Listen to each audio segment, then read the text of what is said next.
تنزيل من رب العالمين.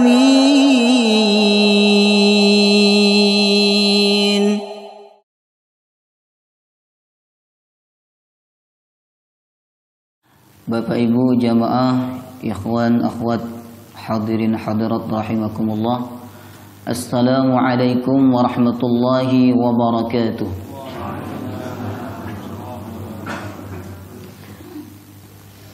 Alhamdulillah, kita memuji dan bersyukur kepada Allah Subhanahu wa taala.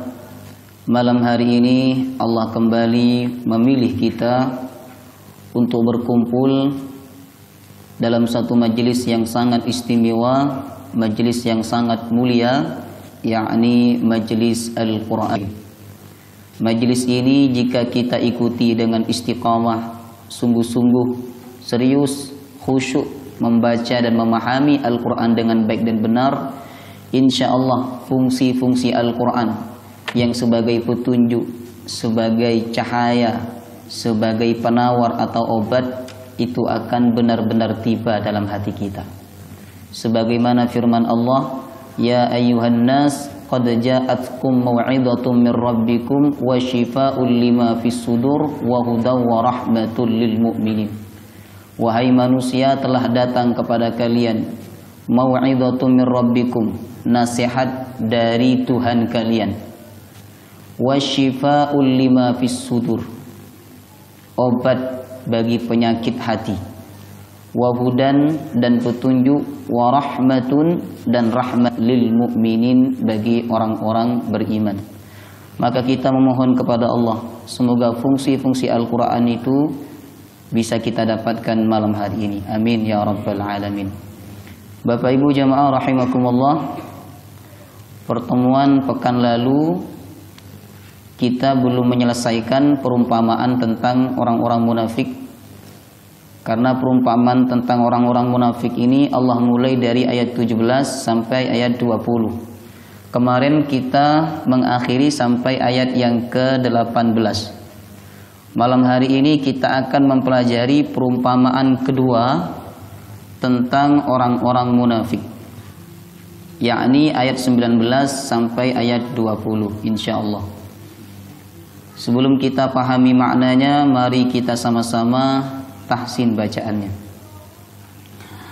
A'udzu billahi minasy syaithanir rajim. Aw kasayyibin minas samaa'i fihi dhulumatun wa ra'dun wa barqa, ketika waqaf ada bunyi pantulan yang ikut, wa barqa, bunyi pantulannya ke huruf qaf, jangan ke huruf ke. Yang ke huruf ke seperti ini contohnya, wa barqa, nah, kurang tepat.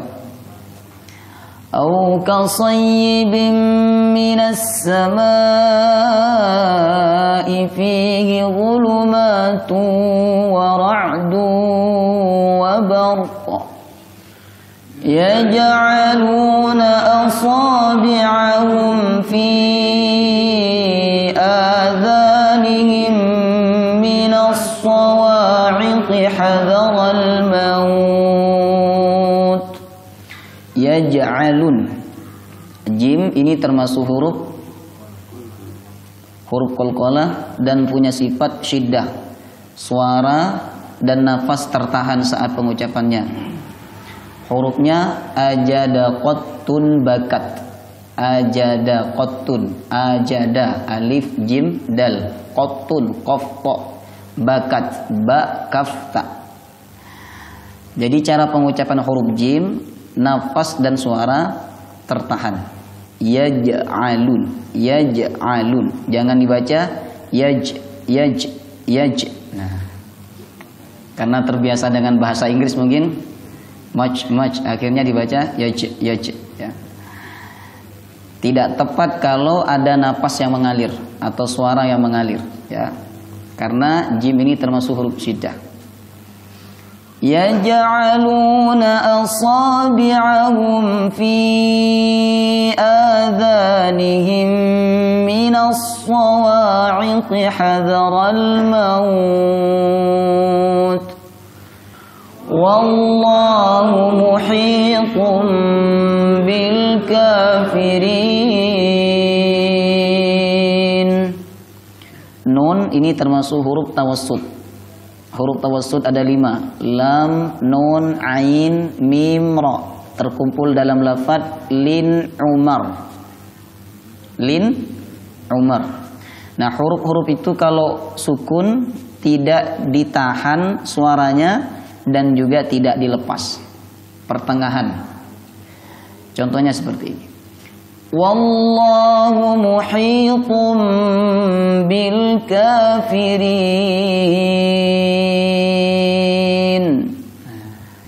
Jangan mandek. Kalau mandek begini, kafirin. Nah, kurang tepat. Atau terlalu dilepas, kafirin. Pertengahan. Ya. Bapak Ibu kalau ingin belajar makhraj lebih sempurna, tidak hanya di sini ya, di rumah juga. Nah, lihat channel YouTube Tanzil TV. Nah, itu ada di situ. Saya sudah upload karena yang mengelola YouTube itu teman kita, dan alhamdulillah ini ada sumbangan dari jemaah ya ini ya. Alhamdulillah. Nah, di channel YouTube itu sudah ada tutorial cara mengucapkan huruf-huruf Al-Quran dengan baik dan benar.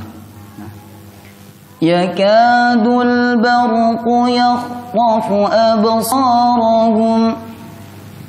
Yakadul barqu yakhtafu absarahum. Kullama adha'a lahum mashaw fihi wa idza adlama 'alaihim qamu. Walau sya'allahu ladhahaba bisam'ihim wa absarihim.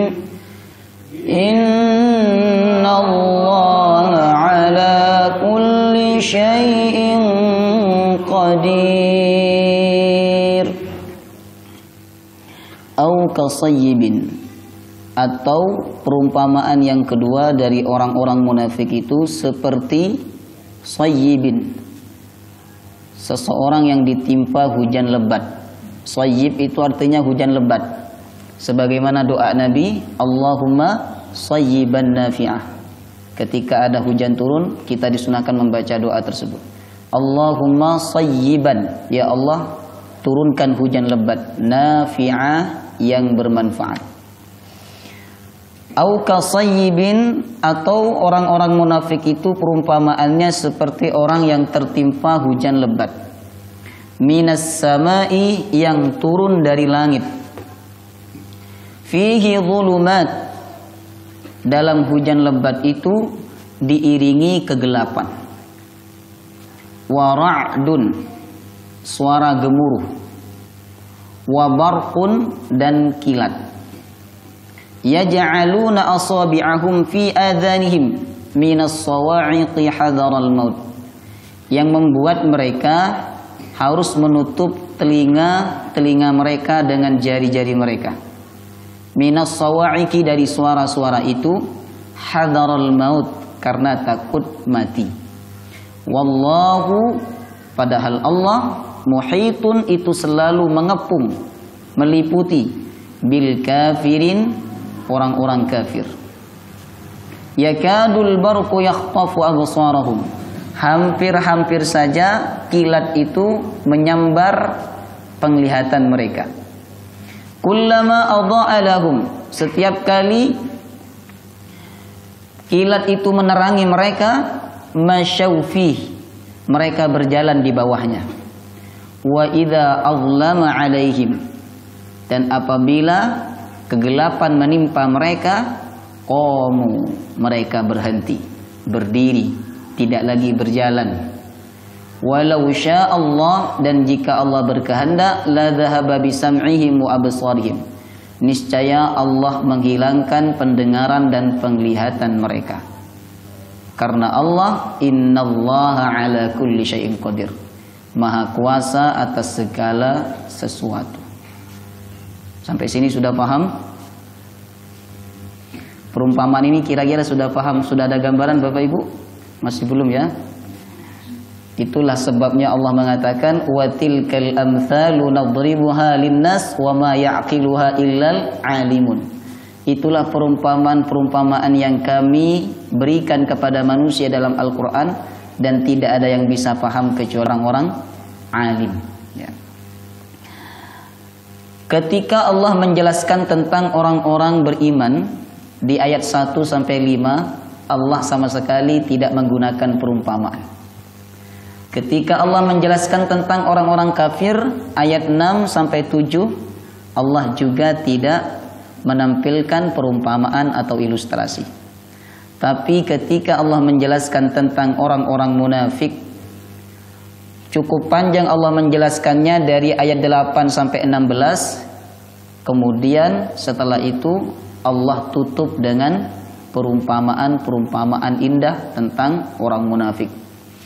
Nah, dalam surah Al-Baqarah ini ada dua perumpamaan orang munafik. Yang pertama, orang munafik itu diumpamakan seperti seseorang yang menyalakan api. Masih ingat pelajaran ini? Masih ingat baru? Insya Allah. Seperti orang yang menyalakan api. Orang menyalakan api itu salah satu tujuannya adalah untuk mendapatkan penerangan, supaya dia aman dan selamat. Demikian orang munafik. Dia menyalakan cahaya iman bukan untuk kepentingan akhirat, tapi untuk mendapatkan keamanan dan keselamatan serta kepentingan dunia dari sahabat-sahabat Rasulullah SAW. Kemudian perumpamaan yang kedua, Allah mengilustrasikan orang-orang munafik seperti seseorang yang ditimpa hujan lebat. Dalam hujan lebat itu ada kegelapan. Kemudian ada suara gemuruh yang menggelegar, wabarkun, dan ada suara wabarkun, dan ada kilat. Ya.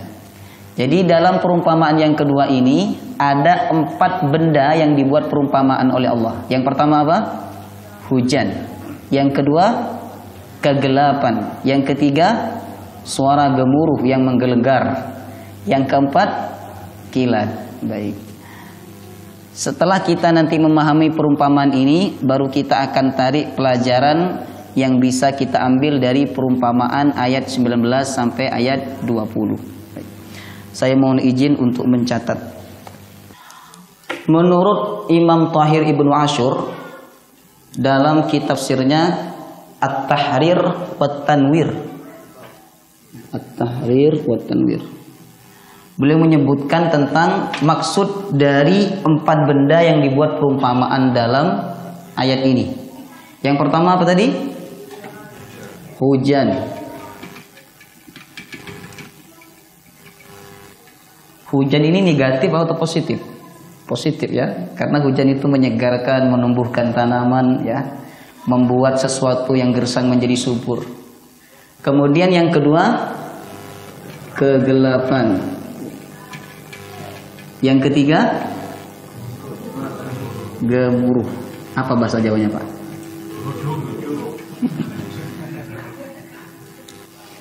Kemudian yang keempat, kilat.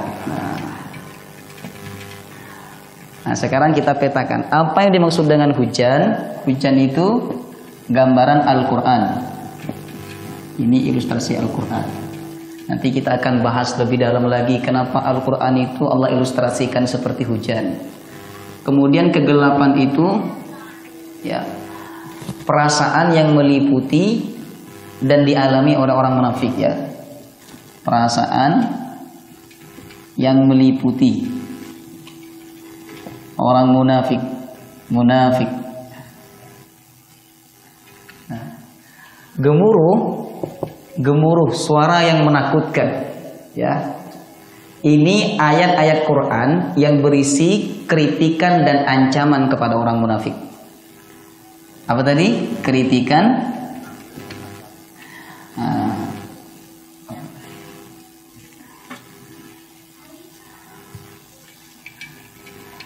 Ayat yang berisi kritikan atau ancaman. Ancaman, kecaman masuk juga kepada orang munafik, kepada munafik. Kilat. Kilat ini ibarat petunjuk Al-Quran. Petunjuk Al-Quran yang dipegang oleh mereka dalam waktu yang cepat. Kilat itu cepat apa sebentar? Cepat, ya.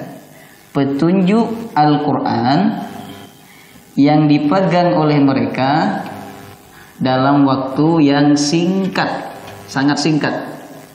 Karena dia memegang petunjuk Quran itu bukan untuk kepentingan akhirat, untuk kepentingan dunia. Habis kepentingan dia dapatkan, maka petunjuk itu dia lepaskan. Maka Allah ibaratkan petunjuk Al-Quran yang dipegang oleh orang-orang munafik itu seperti kilat yang sangat cepat, berlalu, datang lagi, berlalu lagi, datang lagi, berlalu lagi. Setelah saya sebutkan tentang gambaran ini, kira-kira Bapak Ibu sudah paham? Sudah paham? Pak Irma, sudah paham ya? Pak Sigit, kalau Pak Sigit paham, insya Allah yang lain paham. Paham Pak Sigit?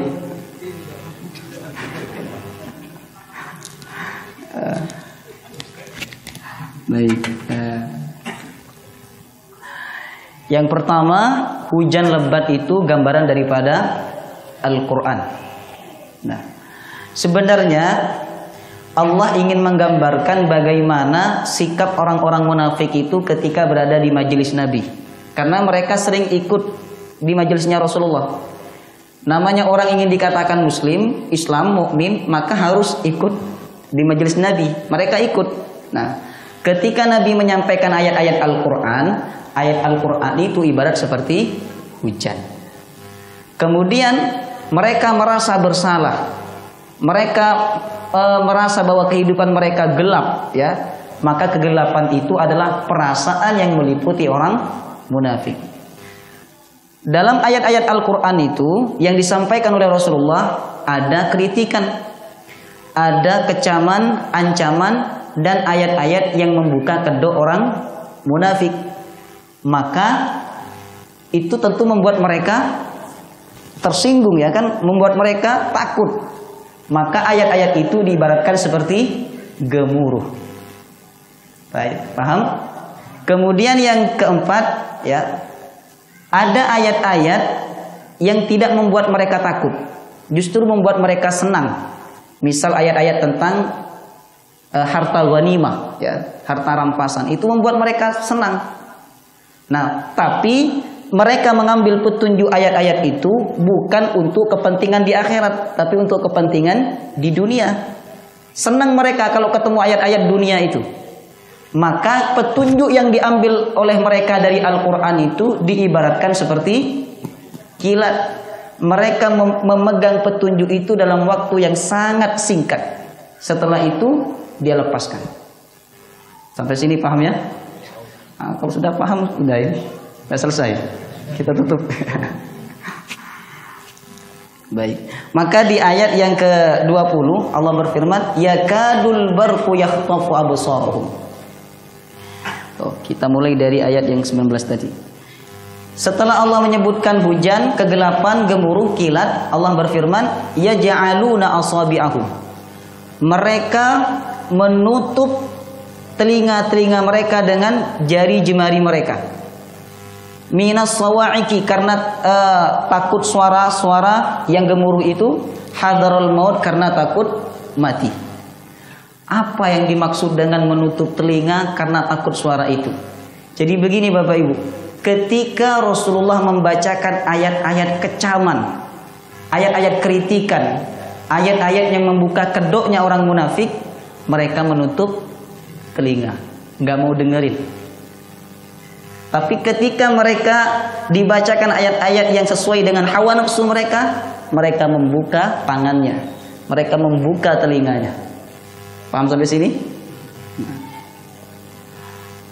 Kemudian hadaral maut. Kenapa mereka menutup telinga? Karena mereka takut mati.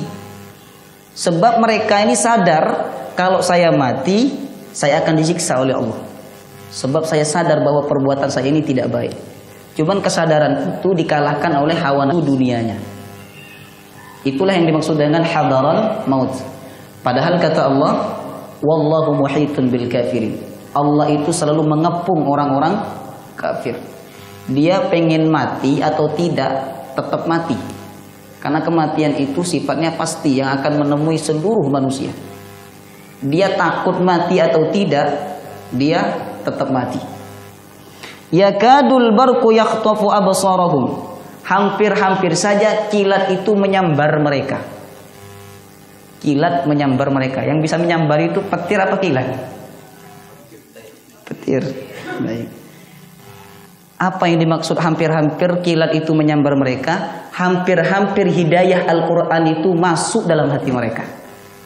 Tapi mereka menutup telinga sehingga hidayah Al-Quran itu tidak masuk ke dalam hati mereka. Kullama adha'a lahum masyawfi. Ketika mereka mendapatkan penerangan dari kilat-kilat itu, mereka berjalan di bawahnya. Maksudnya ketika mereka mendapati ayat-ayat Al-Quran yang sesuai pemahaman mereka, sesuai hawa nafsu mereka, mereka ikuti. Tapi ketika tidak sesuai dengan hawa nafsu mereka, mereka berhenti, mandek, nggak ngikuti lagi. Paham gak? Walau sya'allahu la dhahaba bisam'ihim wa absarihim innallaha ala kulli syai'in qadir. Dan jika Allah berkehendak, maka Allah akan hilangkan pendengaran, penglihatan mereka. Sebab Allah Maha berkuasa atas segala sesuatu. Baik. Itulah yang dimaksud perumpamaan di ayat 19 sampai ayat 20. Semoga Bapak Ibu bisa memahami ini dengan sempurna setelah gambaran yang sudah saya tulis di papan. Baik, sekarang kita ambil pelajaran dari perumpamaan ini. Pelajaran yang pertama, Allah mengibaratkan Al-Quran seperti apa? Seperti hujan yang lebat, ya, seperti hujan air ya. Sifat-sifat air itu yang pertama adalah menyegarkan. Maka demikian pula dengan Al-Quran. Air itu menyegarkan fisik kita, sedangkan Al-Quran itu menyegarkan batin kita, merefresh batin kita. Maka dalam hadis dikatakan, kalau kamu pengen mendapatkan ketenangan, salah satunya adalah datanglah ke masjid, berkumpul, membaca dan memahami Al-Quran. Maka Allah akan turunkan 4 kemuliaan. Di antaranya adalah ketenangan. Itu sifat pertama daripada air, menyegarkan. Yang kedua, sifatnya air itu dibutuhkan oleh manusia. Bahkan tidak ada manusia yang hidup tanpa air. Demikian pula dengan Al-Quran. Tidak ada batin yang hidup tanpa Al-Quranul Karim. Maka jadikanlah Al-Quran ini kebutuhan. Kebutuhan pokok. Sebagaimana kita menjadikan air sebagai kebutuhan pokok. Kemudian dalam tubuh manusia itu 70% isinya air. Maka dokter menyarankan kepada kita untuk banyak minum air. Demikian pula Al-Quran. Dalam batin kita harus banyak Al-Quran. Maka Rasulullah SAW memerintahkan kepada kita untuk memperbanyak baca Al-Quran. Waktu saya selesai dari tahfiz Al-Quran, saya mau berhenti, sudah mau keluar dari pondok. Pesan guru saya apa? Jangan sampai sehari semalam tidak baca Al-Quran. Jangan sampai. Orang beriman mengakui Al-Quran sebagai kitab sucinya, tapi jangan sampai sehari semalam kosong daripada Al-Quranul Karim. Itu sifat air yang pertama.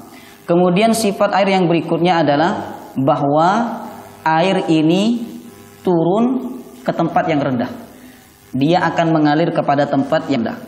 Demikian pula dengan Al-Quranul Karim. Petunjuk, hidayah, cahaya Al-Quran itu akan tiba kepada hati orang-orang yang tawadu. Maka ketika kita memahami, ketika kita membaca, memahami Al-Quran, usahakan tawadhu. Jangan sombong. Sebagaimana orang-orang liberal itu. Mereka memahami Quran sombong. Ingin mendebat orang lain. Ingin menjatuhkan Islam. Ingin membuat hukum yang baru. Sombong mereka. Apa yang terjadi? Cahaya Quran itu tidak tiba dalam hatinya. Karena Allah berfirman, sa'asrifu an ayatiyalladzina yatakabbaruna fil ardi bighairil haqq.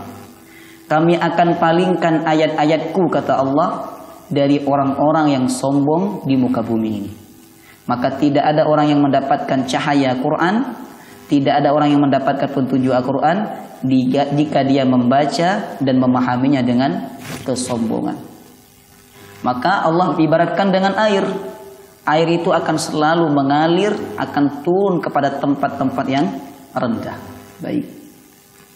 Kemudian sifat air yang berikutnya, air hujan itu bisa membuat tanah yang gersang menjadi subur.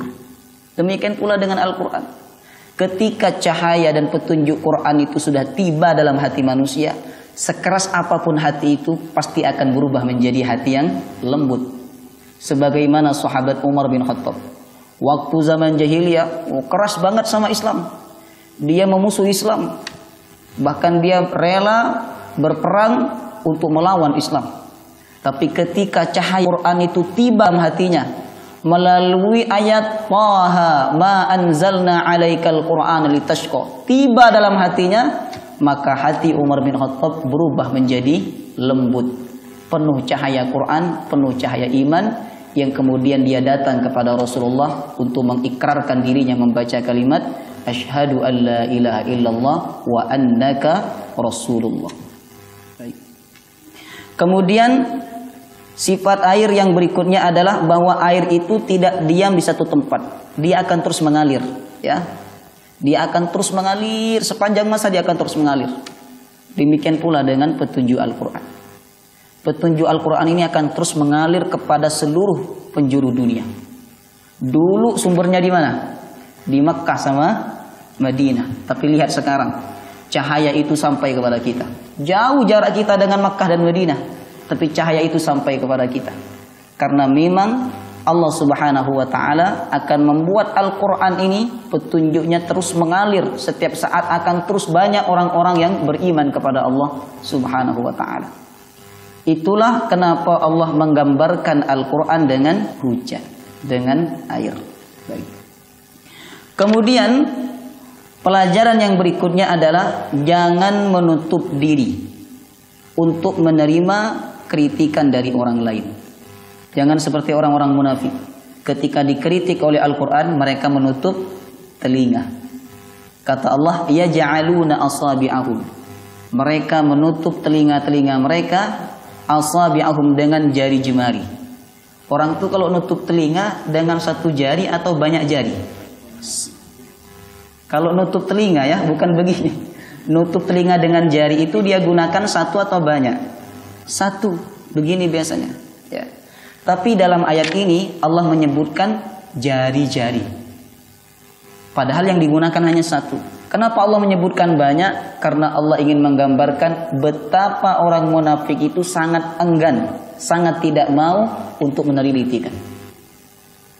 Maka jangan sampai kita seperti orang-orang munafik yang menutup diri, tidak mau menerima kritikan orang, saran dari orang lain. Jangan. Jadilah seperti Umar bin Khattab. Umar bin Khattab itu kalau ada orang yang ngeritik, dikasih duit. Ada nggak orang-orang seperti itu sekarang? Nah, Umar bin Khattab kalau ada orang yang mengkritik beliau, menyebutkan kekurangan beliau, kesalahan beliau, maka beliau akan ngambil uang di sakunya. Beliau berikan kepada orang yang mengkritik itu. Nah, saya kira selama saya hidup ini belum ada orang yang seperti Umar bin Khattab. Ketika dikritik, ya, ketika disebutkan kekurangannya, kemudian diberi uang. Ya. Nah, kritikan itu bukan merendahkan kita, Bapak Ibu. Justru itu meninggikan kita. Karena ketika kita dikritik, kita bisa muhasabah. Kita bisa mengevaluasi diri kita, apa kekurangan diri kita. Ya. Ada seorang imam namanya Imam Ali Zainal Abidin itu. Masya Allah. Ini salah satu keturunan Nabi Muhammad SAW. ketika keluar daripada masjid ya, ada orang yang dikirim untuk mencaci maki beliau. Kamu datang kepada si itu Ali Zainal Abidin, kamu caci maki dia. Kalau kamu berhasil membuat dia marah, saya kasih kamu uang, kata orang kafir. Datanglah ini orang yang disuruh oleh orang kafir itu untuk mencaci maki Imam Ali Zainal Abidin, Ali Zainal Abidin.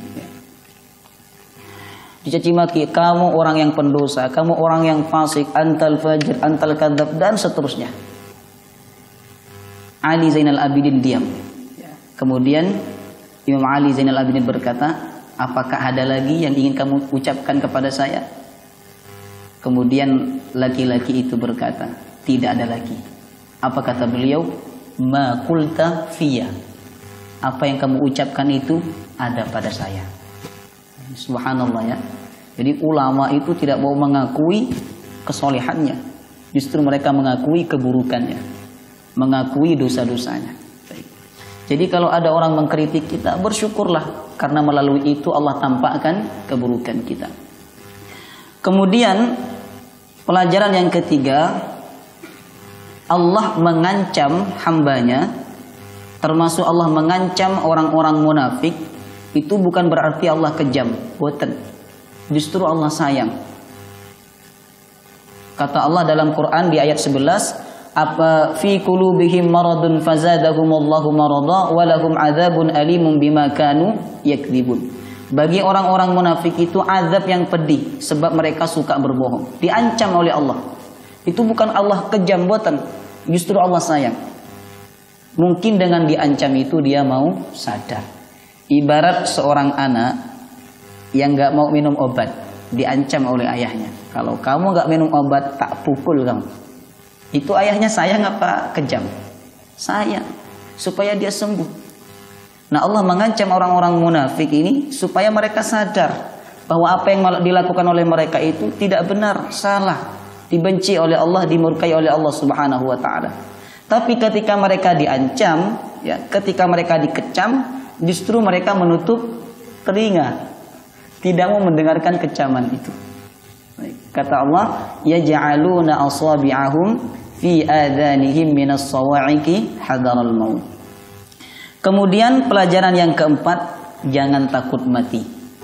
Sebagaimana orang-orang munafik, mereka menutup telinga ketika diancam oleh Allah Subhanahu wa taala karena apa itu? Hadaral maut, takut mati. Nah, kita sebagai orang beriman jangan takut mati. Karena kita takut atau tidak takut tetap mati. Kapan? Wallahu ta'ala alam, ya. Karena kematian itu seperti pencuri. Dia datang tidak memberitahu kapan dia datang, apa yang mau dia ambil itu tidak dikasih tahu. Ada nggak pencuri ngasih tahu? Besok saya mau mencuri barang-barang rumah. Nggak ada. Nah, sama juga dengan kematian. Datang kadang tiba-tiba. Kadang dia datang memberikan tanda sakit parah. Setelah itu meninggal dunia. Maka jangan takut mati. Orang yang takut mati itu karena masih hatinya masih nyantol kepada dunia. Maka prinsip hidup para sahabat itu hubbul maut wa karahatud dunya. Mereka cinta mati dan benci dunia. Itu konsep hidupnya para sahabat. Maka jangan takut mati. Sebab kematian ini sudah ditentukan oleh Allah Subhanahu wa taala. Kata Rasulullah, engkau lari dari kematian, maka kematian itu akan mengejar kamu. Ya. Aynama takunu yudrikumul mautu walau kuntum fi burujim musyayyadah. Dimanapun kalian berada, kematian itu akan menemui kalian walau kuntum fi burujim musyayyadah. Walaupun kalian berada di dalam benteng yang kokoh. Karena malaikat maut itu tidak memandang kita berada di mana dan kita dalam keadaan bagaimana. Maka melalui ayat ini Allah berpesan, jangan takut mati seperti orang-orang munafik. Nah, kalau kita tidak takut mati, suatu waktu kalau kita dipanggil oleh Allah, kita siap. Wallahu muhitun bil kafirin. Kemudian pelajaran yang terakhir, ikutilah petunjuk Al-Quran itu secara totalitas. Jangan seperti orang munafik. Kalau ada ayat yang sesuai hawa nafsunya, mereka ikuti. Tapi ketika tidak sesuai dengan hawa nafsunya, mereka tinggalkan. Allah berfirman, "Walau ittaba'al haqqu ahwa'ahum lafasadatis samawati wal ard." Seandainya kebenaran itu mengikuti hawa nafsu, maka langit dan bumi ini akan hancur. Ya ayyuhalladzina amanu dukhulu fis-silmi kafah. Wahai orang-orang yang beriman, masuklah Islam, terimalah Islam, berimanlah kepada ajaran Islam itu kafah, secara totalitas. Wallahu ta'ala a'lam bis-shawab. Semoga bermanfaat dan semoga apa yang kita kaji malam hari ini menambah iman kita kepada Allah Subhanahu wa taala. Amin ya rabbal alamin. Subhanakallahumma wa bihamdika asyhadu an la ilaha illa anta astaghfiruka wa atubu ilaik. Wassalamu alaikum warahmatullahi wabarakatuh.